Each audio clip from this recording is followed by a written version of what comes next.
तो दोस्तों एक बार फिर से स्वागत है आप सभी का आपके अपने favourite English learning channel scholar English पर। मेरा नाम है दीपिका कुमावत और मैं इस चैनल पर वेरियस कॉम्पिटिटिव एग्जाम्स के लिए इंग्लिश सब्जेक्ट टीच करती हूँ। तो दोस्तों आज के इस वीडियो में हम एक बहुत ही शानदार और इंटरेस्टिंग पोएम को डिस्कस करने वाले हैं जिसका नाम है this is my letter to the world by Emily Dickinson.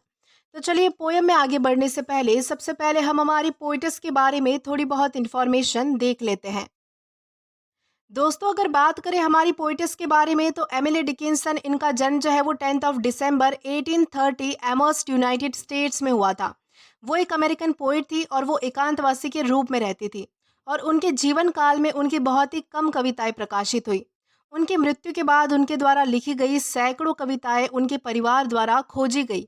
दोस्तों एमिली डिकिंसन ने लगभग 1800 पोएम्स लिखी थी और उनकी कविता छोटी पंक्तियां और असामान्य विराम चिन्हों के लिए जानी जाती है। डिकिंसन ने अपनी खुद की एक अनूठी शैली में लिखा था जो कि बाकी ट्रेडिशनल पोइट्री से काफ़ी अलग थी और उन्हें एक प्रमुख अमेरिकी लेखिका के रूप में भी माना जाता है। और लास्टली उनकी डेथ जो है वो 15 मई 1886 एमर्स्ट यूनाइटेड स्टेट्स में हुई थी। तो दोस्तों ये तो हमने बात की हमारी पोइटिस के बारे में। अब इसी के साथ हम आगे बढ़ेंगे और जानेंगे कि हमारी पोएम हमें क्या कहना चाहती है, इस पोएम का मैसेज या थीम क्या है। तो चलिए आगे बढ़ते हैं। दोस्तों अगर बात करें इस पोएम के बारे में तो ये पोएम अर्ली 1860s में लिखी गई थी और हमारी पोइटिस के डेथ के बाद पब्लिश हुई थी। हमारी पोइटिस इस पोएम में कहती है कि उन्होंने दुनिया से कभी भी डायरेक्टली बात नहीं की, लेकिन वो अपनी तरफ से दुनिया के लोगों के लिए एक मैसेज छोड़ रही है जो उन्होंने नेचर से सुना है। उन्होंने नेचर से जो भी कुछ सीखा है जैसे कि प्यार, शांति, जिंदगी, उसको उन्होंने लिखने की कोशिश की है। वो चाहती है कि जब लोग उनकी पोएम को पढ़े तो उन्हें प्यार से समझे, खासकर जब वो इस दुनिया में मौजूद ना हो, यानी कि जब वो जिंदा ना हो। उनका कहना है कि मुझे समझने की कोशिश करो लेकिन जज मत करो। तो दोस्तों ये तो था हमारी पोएम का मैसेज या फिर इस पोएम का थीम। अब इसी के साथ हम आगे बढ़ेंगे और इस पोएम का लाइन टू लाइन एक्सप्लेनेशन देकर इस पोएम को अच्छे से समझने की कोशिश करेंगे। तो दोस्तों हमारी इस पोएम की सबसे पहली दो लाइंस आती है, this is my letter to the world that never wrote to me. यानी कि हमारी पोइटिस कहती है कि ये उनका छोटा सा लेटर या मैसेज है दुनिया के लोगों के लिए। दोस्तों वो दुनिया से कभी भी कनेक्टेड नहीं रही और दुनिया ने कभी उनसे बात भी नहीं की। उन्होंने अपना ज़्यादातर समय अकेलेपन में बिताया है और इसलिए अब वो दुनिया से अपने दिल की बात शेयर करना चाहती है, अपने दिल की बात बताना चाहती है। तो दोस्तों इस तरह से जो है वो हमारी इस पहली दो लाइंस में बताया गया है। The simple news that nature told with tender majesty. वो कहती है कि उनका ये लेटर नेचर के एक सिंपल मैसेज के बारे में है।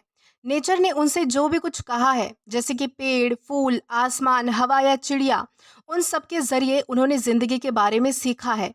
नेचर का मैसेज बहुत ही प्यारा था लेकिन उसमें एक मैजेस्टी भी थी। मैजेस्टी यानी कि शान भी थी। मतलब वो सिंपल तो था ही पर स्ट्रॉन्ग और गहरा भी था, यानी कि बहुत ज़्यादा पावरफुल था। यानी कि जो भी मैसेज उनको नेचर द्वारा मिला है वो बहुत ही ज़्यादा जो है वो पावरफुल है, बहुत ज़्यादा स्ट्रॉन्ग है, साथ ही साथ सिंपल भी है और उसकी एक अलग ही शान है, यानी कि मैजेस्टी है। देन इसके बाद आता है to hand her message is committed to hands I can not see. यानी कि वो कहती है कि नेचर का जो ये मैसेज है जो उन्होंने सुना है, अब वो मैसेज वो दुनिया को देना चाहती है, लेकिन ये मैसेज उन लोगों तक जाएगा जिनको उन्होंने कभी देखा नहीं है।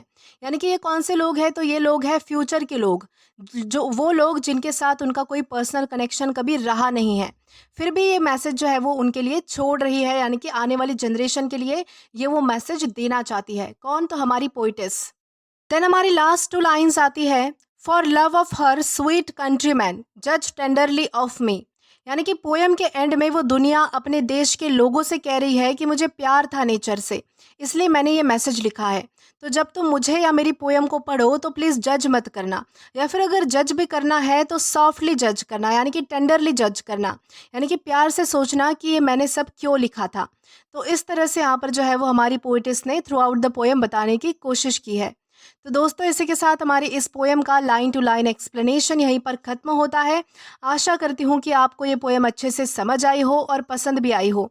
दोस्तों, अगर आपने अभी तक हमारा टेलीग्राम चैनल ज्वाइन नहीं किया है तो टेलीग्राम पर English with Deepika Kumawat search करके या फिर डिस्क्रिप्शन में दिए गए लिंक के थ्रू, साथ ही साथ अभी जो आपको आपके स्क्रीन पर क्यूआर कोड दिख रहा है वहां से भी आप स्कैन करके डायरेक्टली हमारा टेलीग्राम चैनल ज्वाइन कर सकते हैं, ताकि आप कभी भी किसी भी नए आने वाली वीडियोस को लेकर कोई भी अपडेट्स को मिस ना करें।